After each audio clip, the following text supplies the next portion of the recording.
Hi, good morning to all my medical aspirants. Okay, so today we are going to start our next chapter that is going to be biomolecules. मतलब अब किसके बारे में हम पढ़ने वाले हैं. So let's start with this. Cell I think आप लोगों को सबको समझ में आ गई होगी. सेल के टोटल आपके 5 लेक्चर्स क्रिएट हुए हैं. हाँ, एंड कवर थ्रू इट आपको हो जाएगा और साथ ही बुक को रिवाइज करो. Okay, so chapter 9 that will be biomolecules. अब देखो, बायो मतलब कि बायोलॉजी की बात की जा रही है और मॉलिक्यूल्स मतलब जो हमारी बायोलॉजी मतलब जो लाइफ बनी है वो कौन कौन से मॉलिक्यूल से जुड़ करके बनी है, तो उसके बारे में हम इसमें पढ़ने वाले हैं. एक्चुअली बेसिकली हमें इस चैप्टर में जैसे देखो जितने भी हमने सेल पढ़ा था या फिर सेल ऑर्गेनेल्स पढ़ा था तो वो भी तो किसी चीज़ से बनी होगी. जैसे न्यूक्लियस है तो न्यूक्लियस किस चीज़ से बनी, question must be there. Endoplasmic reticulum किस चीज़ से बनी, राइबोसोम किस चीज़ से बनी है जो प्रोटीन का सिंथेसिस कर रही है, तो ये बायोमोलिक्यूल्स से ही बने हैं. And what is this biomolecules, इसके बारे में जानेंगे. तो सबसे पहले हम मतलब इसमें जो आपको पॉइंट्स पढ़ने मतलब 8 टोटल आपके सब टॉपिक्स है इसके अंदर, मतलब टॉपिक्स है उसके अंदर फिर सब टॉपिक्स होंगे आपके.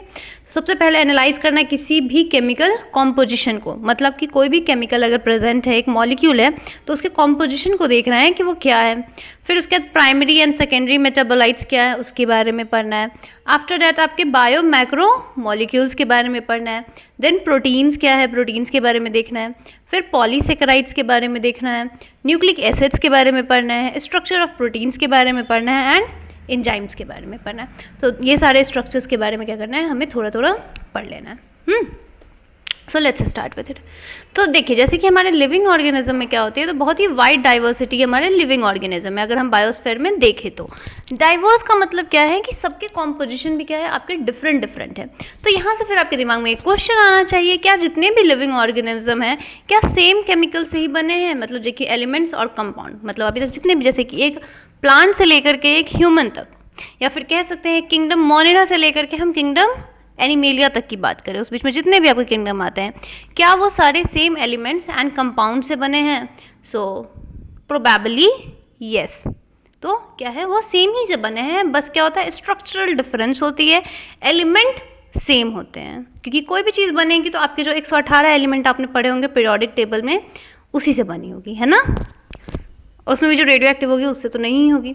तो जैसा कि आपने पढ़ा होगा ऑलरेडी केमिस्ट्री में कि कैसे एलिमेंटल एनालिसिस की जाती है, तो अगर हम ऐसा एनालिसिस करें अगर प्लांट टिश्यू की, तो एनिमल टिश्यू और माइक्रोबियल पेस्ट को देखते हैं तो हमें सेम तरह के कुछ एलिमेंट्स मिलेंगे जैसे कि कार्बन, हाइड्रोजन, ऑक्सीजन एंड कुछ और other respective content per unit mass of living tissue हमें ये मिल जाएगा. मतलब एक यूनिट हम लिविंग मास टिश्यू लेंगे तो उसमें हमें ये सारे कॉम्पोजिशंस देखने को मिलेगा.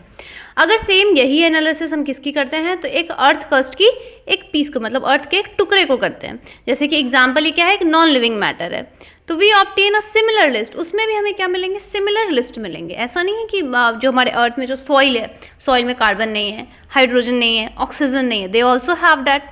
तो फिर ये दोनों में डिफरेंस क्या हुआ, मतलब लिविंग में भी सेम है, नॉन लिविंग में भी सेम है. तो अगर एब्सोल्यूट टर्म में बोला जाए तो यहाँ पे कोई डिफरेंसेस उससे निकाला नहीं जा सकता है, बट क्योंकि जितने भी एलिमेंट्स हमारे प्रेजेंट होते हैं सॉरी, जितने भी हमारे क्या कहते हैं आपके एलिमेंट्स प्रेजेंट होते हैं किसमें, अर्थ क्रस्ट में, वो सेम एग्जैक्टली हमारे किस में प्रेजेंट होते हैं, लिविंग टिश्यूज़ में भी प्रेजेंट ही होते हैं.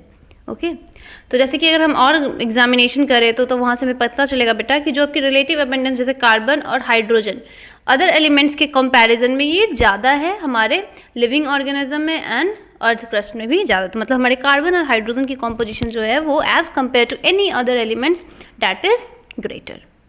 ओके तो ये है आपके बायोमोलिक्यूल्स को यहाँ से हमने समझना. इंट्रोडक्शन यही था कि जो भी जिस चीज़ से बने हो, जो भी केमिकल से आप कंपोज, जैसे ह्यूमन किस किस केमिकल से बना होगा उसके लिस्ट बनाना तो आपको समझ में आएगा. और कौन सी केमिकल किस चीज़ में बनाने में हेल्प करती है, जैसे कार्बोहाइड्रेट किस किस केमिकल से मतलब किस किस एलिमेंट से मिलके बनती है, प्रोटीन्स कौन कौन से एलिमेंट से मिलके बनते हैं.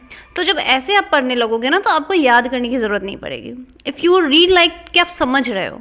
ओके किसी चीज़ को बार बार रिवाइज करो, यू विल गेट इट. अरे बेटा नहीं भी होगा, एक अच्छे इंसान तो बन जाओगे ना, that's most important thing. Ma'am अच्छा की ज़रूरत किसको है, हाँ दैट्स ऑल्सो ट्रू, लोग तो ज़्यादा बुरे ही हैं ना. ओके तो अभी हम एनालाइज करना चाहते हैं क्या, केमिकल कॉम्पोजिशन. तो उसको हम कैसे एनालाइज करें, तो जैसे कि हम सेम वे वही क्वेश्चन पूछते हैं कि what type of organic compounds are found in living organism, कैसे ऑर्गेनिक कंपाउंड्स आपके लिविंग ऑर्गेनिज्म में पाए जाते हैं, कैसे इसका आंसर आप बता पाओगे। तो इसका आंसर लेने के लिए हमें क्या करना होगा, एक केमिकल एनालिसिस परफॉर्म करनी होगी। केमिकल एनालिसिस का मतलब है कि एक एक्सपेरिमेंट कर रहे हैं केमिकल का यूज़ करके। तो सबसे पहले हम क्या करेंगे, एक लिविंग टिश्यू ले लेंगे, जैसे कि ये वो लिविंग टिश्यू कोई सा भी हो सकता है, या तो वेजिटेबल्स में कुछ ले लो, या फिर लिवर के एक टुकड़े को, या फिर ह्यूमन के ही किसी सेल को ले लो, मतलब एनीथिंग। उसको क्या करना है, हमें ग्राइंड करना है, किसके साथ, ट्राईक्लोरोएसिटिक एसिड। इसका फॉर्मूला याद रखना, देखो इसको ड्रॉ कुछ ऐसे करते थे, मुझे जितना याद है ये OH इधर लगेगा, रुको इसको नीचे दिखाते हैं, हाँ इधर है, और इसमें 3 Cl इस पोजीशन पे रहेगी, ऐसे ये इसकी स्ट्रक्चर होती है, ठीक है। तो ये है आपकी ट्राईक्लोरोएसिटिक एसिड। तो इसका हम लोग क्या करते हैं, और फिर एक मोटर का इस्तेमाल करते हैं, जैसे एक मिक्सर होता है ना, उसको पेस्ट बनाने के, एंड अ पेसल, तो उसको इस्तेमाल करके दोनों को हम क्या कर लेते हैं, मिक्स कर लेते हैं। तो फिर हमें वहाँ पे क्या मिलती है, एक थिक स्लरी, मतलब एक गाढ़ापन लिक्विड मिलता है। जब हम उसे स्ट्रेन करते हैं, किसके द्वारा, चीज़ क्लॉथ या फिर कॉटन से, तो हमें क्या मिलेगा, 2 फ्रैक्शन मिलेगा। एक क्या हो जाएगा, फिल्ट्रेट, जो कि टेक्निकली वो मतलब वो मोर टेक्निकली होगा, और एक होगा हमारी एसिड सॉल्युबल पूल, मतलब कुछ ऐसे सब्सटेंस होंगे जो कि वो उस एसिड में क्या हो जाएगी, सॉल्युबल हो जाएगी, कुछ ऐसे होंगे जो कि उसके सरफेस पे या तो फ्लोट करेगी, या फिर हायर डेंसिटी होने की वजह से वो क्या करेगी, सिंक कर जाएगी, है ना। और दूसरे साइड हमें रेटिनेट मिलेंगे, या फिर एसिड इनसॉल्युबल फ्रैक्शन, मतलब 2 ही चीज़ मिल सकती है, या तो एसिड सॉल्युबल फ्रैक्शन मिलेगी या फिर एसिड इनसॉल्युबल। तो साइंटिस्ट जो है इसी का इस्तेमाल करते हुए थाउजेंड्स ऑफ ऑर्गेनिक कंपाउंड्स का इन्होंने खोज किया इस एसिड सॉल्युबल पूल से। मतलब मैं किसी भी लिविंग ऑब्जेक्ट को उसमें अगर डालती हूँ तो क्लियरली क्या होगा, वो अपने डेंसिटी ग्रेडियंट से, या फिर सॉल्युबिलिटी, नॉट यहाँ पे डेंसिटी को टर्म को छोड़ देते हैं, सॉल्युबिलिटी, अपने वो सॉल्युबिलिटी के अकॉर्डिंग क्या होगा, वो डिफर कर जाएगा, वो सेटलमेंट शो करेगा। अगर वो सॉल्युबल होगा तो एसिड पूल में वो सॉल्युबिलिटी शो करेगा, और इनसॉल्युबल जो पार्टिकल्स होंगे वो क्या कर देंगे, उसके साथ रिमूव हो जाएंगे। तो ये याद रखिएगा केमिकल कॉम्पोजिशन हम कैसे चेक करते हैं। चलिए और बताते हैं। तो जो आपके हायर क्लासेस में आपको इसके बारे में और जानने को मिला है, कैसे एक लिविंग टिश्यू को क्या करते हैं, हम एनालाइज करते हैं एंड आइडेंटिफाई करते हैं एक पर्टिकुलर ऑर्गेनिक कंपाउंड्स को।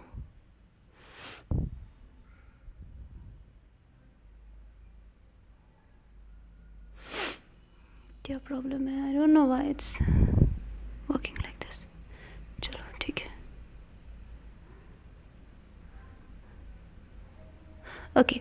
तो हायर क्लासेस में क्या करना है, हमें इसके बारे में और पता चले कैसे एक लिविंग टिश्यू को we will identify the sample, और एक पर्टिकुलर कंपाउंड को हम ढूंढते हैं। तो इसके लिए हम यहाँ पे एक्सट्रैक्ट करते हैं कंपाउंड्स में से सब्जेक्ट जो होता है, तब फिर हम सब्जेक्ट को क्या करते हैं, एक्सट्रैक्ट करते हैं वेरियस सेपरेशन टेक्निक का यूज़ करके, जब तक वो कंपाउंड क्या हो जाए, दूसरे कंपाउंड से वो सेपरेट ना हो जाए। अगर इसी को दूसरे वर्ड में अगर मैं बोलूँ तो क्या किया जाता है, एक को हम लोग आइसोलेट करते हैं और प्योरीफाई कर लेते हैं कंपाउंड को एनालिटिकल टेक्निक का यूज़ करके। ये एक टेक्निक होती है बेटा, ये आगे फर्दर आपको और अच्छे से समझ में आएगा जब आप एक रिसर्च फील्ड में जब जाओगे। तो एनालिसिस करते हैं कि दोनों कंपाउंड एक दूसरे से कैसे डिफर कर रहा है, what are there physical and chemical properties. तो वो अपने फिजिकल और केमिकल प्रॉपर्टीज़ के अकॉर्डिंग क्या करने लगते हैं, डिफरेंस शो करना स्टार्ट करते हैं।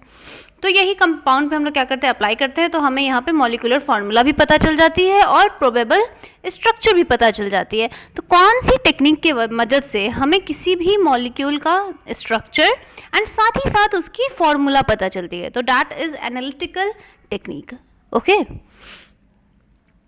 तो जितने भी आपके कार्बन कंपाउंड्स हैं जो कि हमें कहाँ से मिल रहे हैं, लिविंग टिश्यूज से, उसे हम लोग क्या बोलते हैं, बायोमॉलिक्यूल्स। क्योंकि हमें ये कहाँ से मिल रहा है, लिविंग टिश्यू मतलब एक लाइफ से, लाइफ मतलब बायोलॉजी, और ये किसकी मॉलिक्यूल्स है, तो लाइफ की मॉलिक्यूल्स है, इसलिए इसका नाम क्या दे दिया गया, बायोमॉलिक्यूल्स। तो इस चैप्टर का नाम बायोमॉलिक्यूल्स क्या है, यू मस्ट नो दैट। अब देखो, कुछ लिविंग ऑर्गेनिज्म जो क्या होते हैं, हमारे कुछ इनऑर्गेनिक एलिमेंट्स भी देते हैं और कंपाउंड्स भी लेते हैं। तो how do we know this, ये हमें कैसे पता चला। तो ये एक थोड़ा सा अलग है, बट डिस्ट्रक्टिव एक्सपेरिमेंट करना था। डिस्ट्रक्टिव मतलब किसी चीज़ को बर्बाद करना, वैसा एक्सपेरिमेंट ये था। तो हमें क्या करना होगा, इसमें एक small amount of living tissue को वेट कर लेना, और जैसे कि मान लो लिविंग लीफ को ले लेते हैं, लिवर को या फिर किसी को भी, बट उसको हम लोग बोलेंगे वेट वेट। एंड फिर लेंगे वेट, मतलब उसमें क्या रहेगा, वाटर कंटेंट रहेगा, लेकिन पहले हमें उसे सुखाना है, पहले उसे क्या करना है, ड्राई कर लेना, और उसको ड्राई करेंगे तो जितने भी वाटर वेपर होंगे वो क्या कर जाएंगे, इवेपोरेट कर जाएंगे। जो रिमेनिंग मटेरियल होगी वो क्या हो जाएगी, ड्राई वेट हो जाएगी, मतलब पूरी सूख जाएगी। और इस टिश्यू को फिर हम लोग क्या करते हैं, फुल्ली जला देते हैं। पूरा जब जलाते हैं तो इससे जो भी कार्बन कंपाउंड्स जो ऑक्सीडाइज होकर के निकलते हैं गैसियस फॉर्म में, जैसे कि CO2, वाटर वेपर, ये सारे रिमूव हो जाते हैं। तो जो रिमेनिंग ऐश, मतलब जो राख बच जाता है, तो उस ऐश को फिर हम एग्जामिन करते हैं एंड देन हमें पता चलता है कि कुछ इनऑर्गेनिक एलिमेंट्स भी हमारे बॉडी में थे, जैसे कि कैल्शियम, मैग्नीशियम। जैसे कि इंसान की बॉडी को जब क्या किया जाता है, अंतिम संस्कार होते हैं, उसके बाद बॉडी को जला दिया जाता है, ठीक है, इट हैपन्स। फिर उसके बाद क्या बचती है, ऐश बचती है, राख बचती है। तो वो राख का क्या करते हैं मैम, अस्थि के फॉर्म में बहा देते हैं। हाँ बिल्कुल यही करते हैं, बट अगर कोई एक्सपेरिमेंट करना चाहता है तो हाँ वो वहाँ से भी कर सकते हैं। और भी जैसे बहुत सारे हो सकते हैं ऐसे भी अभी एलिमेंट्स हो जिसकी खोज नहीं हुई हो, मे बी गलत इंटरप्रिटेशन हो। So there are always a loophole in everything, बस वो ढूंढना पड़ता है अगर वो इंटरेस्ट है तो। अब देखिए यहाँ पे एक कंपैरिजन दिया गया है एलिमेंट जो कि हमारे non living and living matter में प्रेजेंट होते हैं। एलिमेंट जैसे हाइड्रोजन है, तो percentage weight of earth crust human body में कितना है, तो हाइड्रोजन हमारे 0.14 है अर्थ क्रस्ट में, और ह्यूमन बॉडी में कितना है, 9.5 है। कार्बन कितनी है आपकी अर्थ क्रस्ट में, 0.03, एंड इन ह्यूमन बॉडी 18.5। फिर ऑक्सीजन कितना है आपके अर्थ क्रस्ट में, तो that is 46.6, and human body में 65%। नाइट्रोजन जो है ये बहुत कम है अर्थ क्रस्ट में, और ह्यूमन बॉडी में कितना है, 3.3% पर परसेंटेज वेट। सल्फर का भी ऐसे ही आपका डेटा है, सोडियम का भी है, ठीक है, सोडियम आपके अर्थ क्रस्ट में ज़्यादा है, ह्यूमन बॉडी में कम है। कैल्शियम में भी आपका ऑपोजिट ही है, और सिलिकॉन जो है आपके अर्थ क्रस्ट में सबसे ज़्यादा होती है और नेग्लिजिबल होती है इसमें, ठीक है। और ये आया कहाँ से है, तो ये अडेप्ट किया, इसको इस लिस्ट को लाया गया है बेटा आपके CNR राव, मतलब from understanding chemistry university press Hyderabad, ये हैदराबाद का है, ठीक है। They have searched about it, research about it. अब चलिए आगे आती हूँ। तो जैसे इनऑर्गेनिक कंपाउंड जैसे कि सल्फेट, फॉस्फेट, ये सब भी देखने को मिलेगा किसमें, तो हमारे एसिड सॉल्युबल फ्रैक्शन में। उसके बाद अगर हम और देखें तो एलिमेंटल एनालिसिस जब हम करते हैं तो उसमें हमें एलिमेंटल कंपोजिशन भी देखने को मिलती है, किसकी, एक लिविंग टिश्यूज़ की, किसके फॉर्म में, तो in the form of hydrogen, oxygen, chlorine and carbon. तो हम एलिमेंटल जब एनालिसिस करते हैं तो हमें, अब देखो इसमें दो चीज़ हमने पढ़ा, दो चीज़ क्या, आप मान लो 3-4 चीज़ पढ़ा, 3 चीज़, चलो ठीक है 3 चीज़ ध्यान रखना। देखो एक एनालिटिकल टेक्निक याद रखना, एक आपका ये वाला डिडक्टिव, हाँ डिस्ट्रक्टिव एक्सपेरिमेंट याद रखना, और एक एसिड सॉल्युबल पूल। इंट्रोडक्शन से ये 3 टॉपिक आपके इंपॉर्टेंट है, और बाद बाकी इसके रेशियोज, ओके, कि ह्यूमन बॉडी में आपके कौन से कितने अमाउंट रहते हैं, बस go through it, you don't have to like रट्टा मारो, like not like that, but हाँ गो थ्रू इट, ओके। तो जब हम एनालिसिस करते हैं बेटा किसी भी कंपाउंड्स की, तो वहाँ से हमें आइडिया मिल जाती है काइंड ऑफ ऑर्गेनिक, मतलब जो भी ऑर्गेनिक और इनऑर्गेनिक कॉन्स्टिट्यूएंट्स हैं उनके बारे में, और ये हमारे कहाँ प्रेजेंट होती है, लिविंग टिश्यूज़ में। अगर मैं केमिस्ट्री पॉइंट ऑफ व्यू से बात करूँ तो आप एक फंक्शनल ग्रुप को आइडेंटिफाई कर पाते हो। अब देखो ये फंक्शनल ग्रुप जिसकी ऑर्गेनिक स्टार्ट हो गई होगी वो समझ जाते होंगे, तो जैसे कि अल्डिहाइड्स को पहचान सकते हो, कीटोन्स को पहचान सकते हो, एरोमेटिक कंपाउंड्स को, मतलब जो रिंग लाइक स्ट्रक्चर होंगे उसको पहचान सकते हो। बट अगर मैं बायोलॉजिकल पॉइंट ऑफ व्यू से बात करूँ तो इसको हम क्लासीफाई करते हैं किसके बेस पे, तो amino acids, nucleotide basis, fatty acids, ठीक है। तो केमिस्ट्री के पॉइंट ऑफ व्यू से क्लासिफिकेशन वो होती है, but biological point of view से क्लासिफिकेशन आपकी एक स्ट्रक्चर्स को करते हैं, ठीक है। तो अमाइनो एसिड्स, फिर चलो पहले ये देख लेते हैं। तो कुछ यहाँ पे इनऑर्गेनिक कंस्टिट्यूएंट्स हैं हमारे लिविंग, जैसे कि सोडियम कैसे प्रेजेंट रहता है, तो Na+ में, पोटेशियम K+, ये पता है, calcium C2+, magnesium Mg2+, water H2O, compounds में जैसे NaCl, CaCO3, कैल्शियम कार्बोनेट, आपके ये फॉस्फेट, सल्फेट, है ना। अब देखिए अमाइनो एसिड जो क्या होते हैं, ये एक ऑर्गेनिक कंपाउंड्स होते हैं जिसमें हमारे अमाइनो ग्रुप प्रेजेंट होते हैं और एक एसिडिक ग्रुप होते हैं सब्स्टिट्यूएंट के फॉर्म पे, सेम ही कार्बन में, मतलब जिसको हम लोग क्या बोलेंगे, अल्फा कार्बन। तो इसको इसलिए अल्फा, इसको हम ऐसे अमाइनो एसिड्स को क्या बोलते हैं, अल्फा अमाइनो एसिड्स। और इसको सब्स्टिट्यूट कैसे करते हैं, तो मीथेन इनके साथ रहते हैं, और इनके पास 4 सब्स्टिट्यूएंट ग्रुप होती है जिनमें 4 वैलेंसी, 4 वैलेंसी जो पोजिशंस होती है, जैसे ये कार्बन है, ओके। तो इनके पास क्या होता है, एक पे हाइड्रोजन, एक पे क्या होगा, कार्बो ऑक्सिल ग्रुप, एक पे क्या होगा, अमाइनो, मतलब एक पे अमाइनो ग्रुप होगी, एक पे कार्बोक्सिल ग्रुप होगी, और एक पे कोई भी वेरिएबल आर ग्रुप होगी। अब अमाइनो एसिड्स के टाइप भी हैं तो उसको भी देख लेंगे, ठीक है। और इसको हम ऐसे ही रिप्रेजेंट करते हैं, और ये जो कार्बन होगा ये क्या हो जाएगा, अल्फा। तो नेचर के बेस पे जो हमारी आर ग्रुप होती है, इसके पास बहुत सारे अमाइनो एसिड्स प्रेजेंट होते हैं। तो जो भी हमारे क्या होता है, प्रोटीन्स में पाए जाते हैं, तो हमारे पास सिर्फ क्या है, प्रोटीन्स के पास only 20 type of amino acids है, ये ध्यान रखिएगा। Those which occur in proteins are only of 20 types. Amino acids आपके 20 से ज़्यादा है, बट प्रोटीन्स में जो हमें पढ़ना है, जो अभी तक इस लेवल तक आपको पढ़ना है, डैट इज़ ओनली 20 टाइप्स। तो जो आर ग्रुप होती है, इसमें जो क्या होती है, प्रोटीनिशियस अमाइनो एसिड, वो कैसे हो सकती है, वो भी हाइड्रोजन भी हो सकती है, जैसे कि अमाइनो एसिड जैसे कि इज कॉल्ड ग्लाइसिन, जिसमें हाइड्रोजन होती है। रुको, यहाँ पे कुछ तो डायग्राम दिया होगा ना, हाँ, जैसे ये वाली डायग्राम को देखो। एक काम करें क्या, अमाइनो एसिड को कल की क्लास में रखें, हाँ, इसको कल की क्लास में पढ़ते हैं, इसको कल समझते हैं, फिर आगे कंटिन्यू करेंगे। ओके, तो ताकि मैं ज्यूटर आयन ये सब के बारे में थोड़ा सा बताती हूँ। ओके, आई होप आप लोग अच्छे से अपने प्रैक्टिस सेशन को ऑन रखे हुए हो। डू योर बेस्ट, मेहनत करो, हो जाएगा लाइफ में। लाइफ इट्स नॉट अबाउट कि होगा तभी ठीक है, हो जाए तो भी बहुत अच्छी बात है, नहीं हो तो भी फिगर आउट हो जाती है, बट हाँ, कोशिश करनी है कि हो जानी है। गिव योर बेस्ट, आप जितना अपना दे सकते हो। Okay, so bye, have a nice day to you and take care, bye bye.